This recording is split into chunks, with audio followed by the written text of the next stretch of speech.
என்ன பண்ணுறீங்கம்மா? ஹாய்டா, நம்ம ஊருக்கு போக பேக் பண்ணிட்டு இருக்கேன்.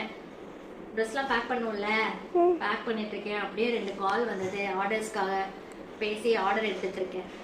ஓ ஆமாம், நம்ம ஊருக்கு போகிறதுனால எந்த பிஸ்னஸையும் வந்து பிரேக் கொடுக்கல. ஸோ நம்ம கண்டினியூஸாக ஆர்டர்ஸ் எடுத்து டிஸ்பேச் பண்ண தான் போகிறோம், ரிட்டன் கிஃப்ட்ஸ் எல்லாமே. ஸோ நீங்களுமே எந்த பயமும் இல்லாமல், ஹெசிடேஷன் இல்லாமல் தைரியமாக நீங்கள் என்ன ப்ராடக்ட் வேணால் ஆர்டர் பண்ணலாம். ரெகுலராக நம்ம சேனலில் ப்ராடக்ட் வீடியோஸும் வந்துட்டுருக்கோம். நாங்கள் போக போகிற ட்ரிப்போட வீடியோஸுமே வந்துகிட்டே இருக்கும்.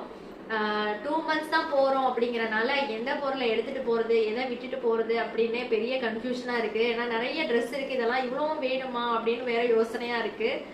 ஒருவேளை கொண்டு போகாமல் இருந்து அங்கே போய் தேவைப்பட்டதுனா என்ன பண்ணுறது அப்படின்னு யோசிச்சுட்டு இருக்கேன்.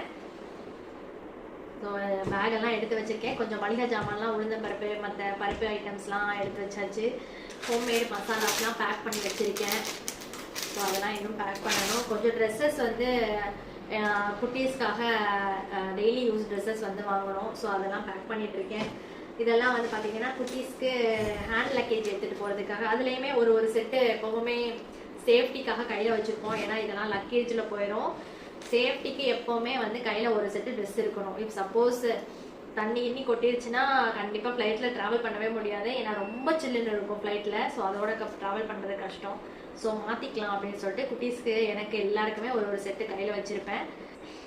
ஃபஸ்ட் டைம் நாங்கள் தனியாக போக போகிறோம். இந்த எக்ஸ்பீரியன்ஸ் எப்படி இருக்க போகுதுன்னு தெரியல, பார்க்கலாம். எல்லாமே உங்கள் கூட வந்து வீடியோஸாக நான் ஷேர் பண்ணுறேன். சரிங்களா? தேங்க்யூ.